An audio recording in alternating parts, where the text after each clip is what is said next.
Q&A, Ariel. All right, my name's Ariel.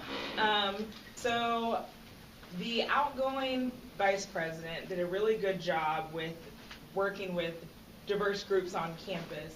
So can either of you give me experiences that you've had with groups like PAC or the Harvey Milk organization, or any of these organizations this semester, or first semester, events that you've gone to or interactions you've had? Okay. For me, I'm primarily doing two trainings, the Ally training as well as the diversity training conducted by one of the professors in another department. And so again, as I said before, that has started me thinking and being very challenged of acknowledging diversity from another perspective.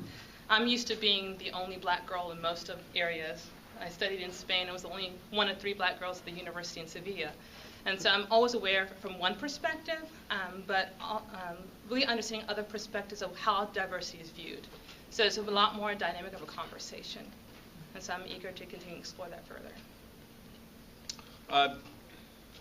You asked about diversity and inclusion, and no, my question is, how have you interacted with the organizations already working towards diversity first?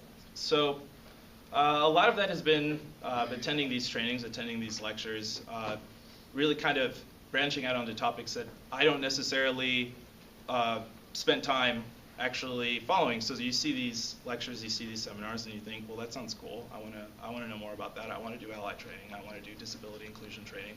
And a lot of it has really been just putting myself in a situation where I'm going to meet other people. And I've done that my entire life. It's not easy meeting people. It's not, it is easy to meet people. It is easy to talk to people.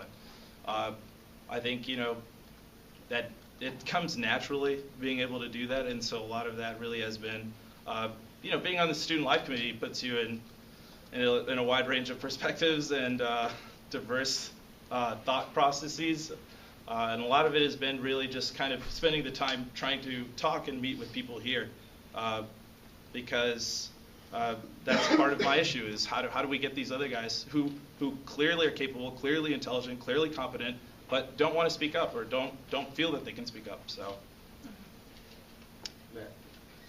one of the roles of the vice president, as far as I understand it, from having served on Amanda's committee this year, is serving as a liaison between the student body and the administration. So there's a lot of time, week in, week out, going to deal with Dean Stolp and other people in the administration of the LBJ School. So to be effective in this role, it seems to be you need to be competent handling that kind of responsibility. So can you point to anything in your previous experience or anything in your personal history to indicate that you would be effective in that role as a liaison between the student body and the administration? Yes. Yeah, if you want. I can go first if you prefer. Why don't you go first? Why don't I go first? So I worked at a university for 2 years, and I basically did that exact same thing. I mean, it's not anything new. It's not hard to listen to people's concerns or their issues or what it is that they're really feeling at the time. Sometimes they just need a vent. Sometimes they have an actual concern. But regardless of whether they're venting or they want you to do something about it, you need to be able to listen. And if you can't do that, then you're already lost with whatever kind of relationship you have with them.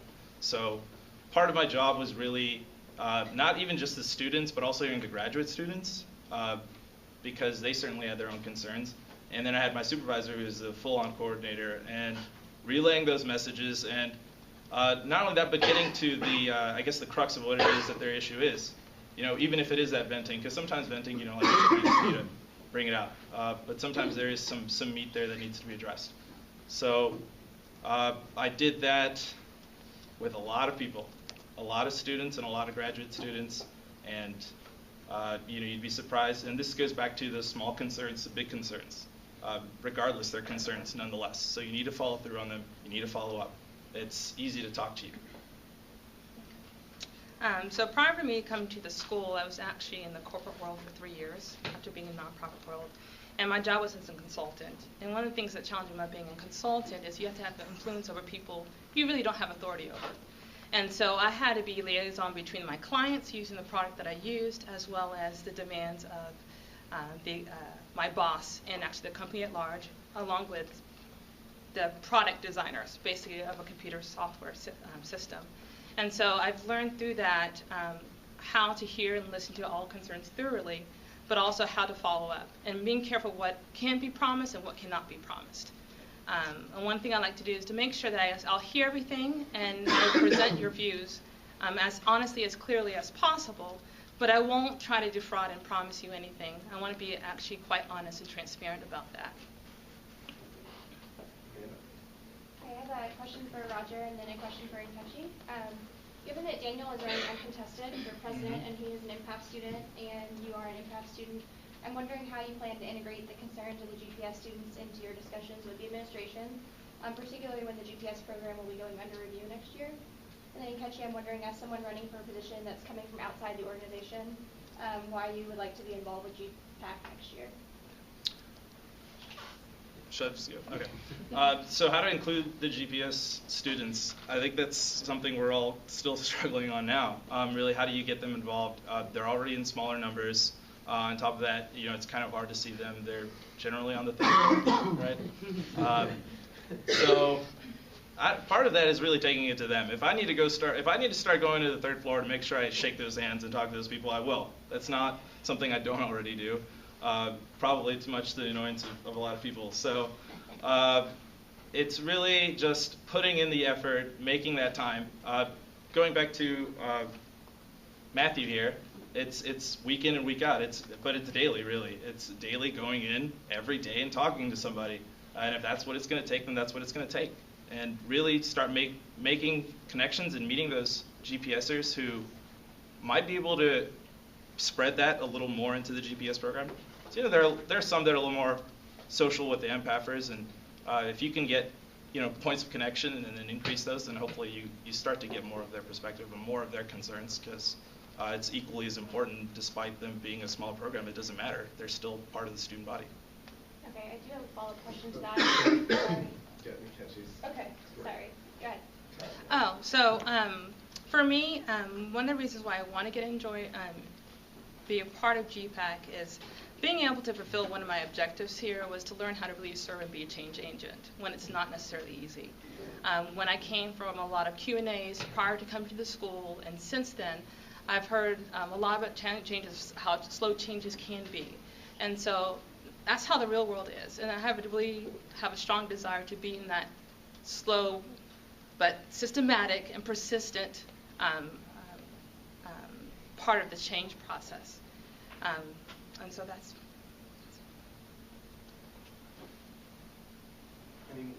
Mary. So this is for both of y'all.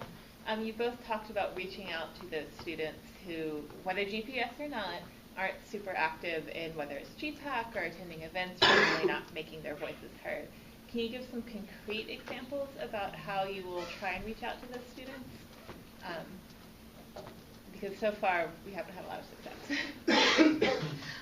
One thing that is informal conversation, the power of informality. Sometimes when having a formal meeting, that does not necessarily attract individuals. And so what I naturally tend to do is really engage and see how the students are doing today. Like, how are things going?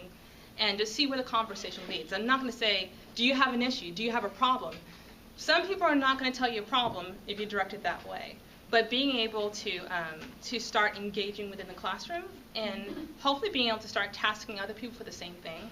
But in conversations, like, that is a very valuable input. Like, validate and strengthen their insights and how powerful it actually is, and hopefully encourage them to come to the meeting to share that concern.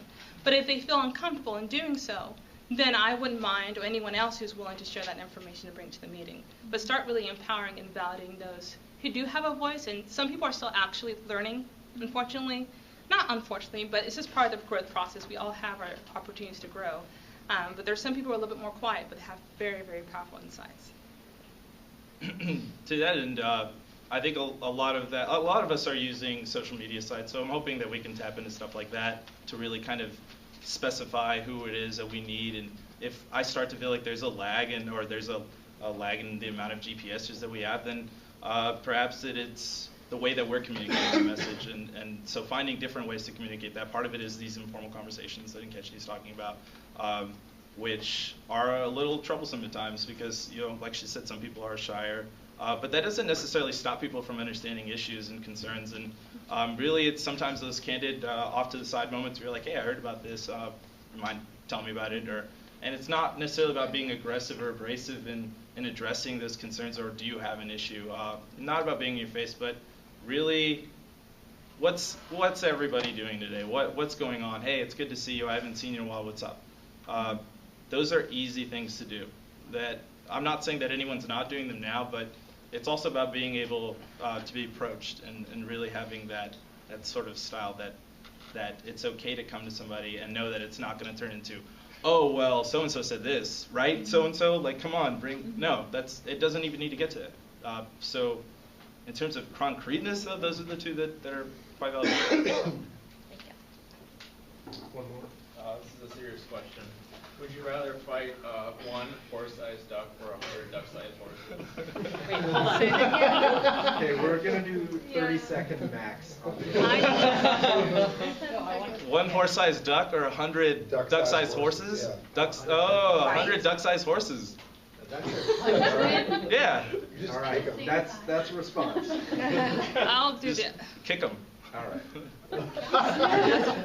He said fight, not love. Thank you, guys. Thank you.